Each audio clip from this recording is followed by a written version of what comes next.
Fremont Street is also known as downtown Las Vegas, and it's a pretty glittery, famous place. It's been in a lot of movies and a lot of music videos.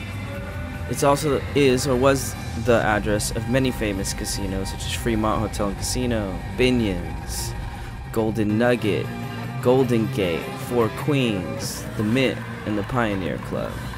Its origin dates back to 1905 when Las Vegas itself was first founded. It had the first paved street in 1925, had the first traffic light in 1931, and then they put a bunch of TV screens up and created the Fremont Street experience.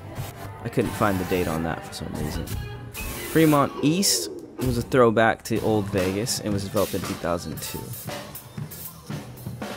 Fremont West is definitely the more popular destination though.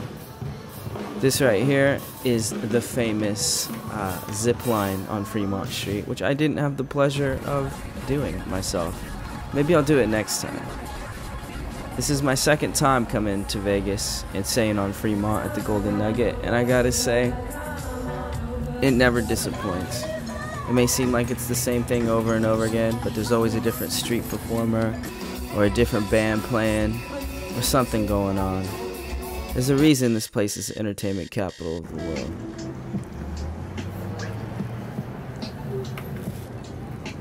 This was a nice little yogurt drink I got at this Indian restaurant right here. I recommend it.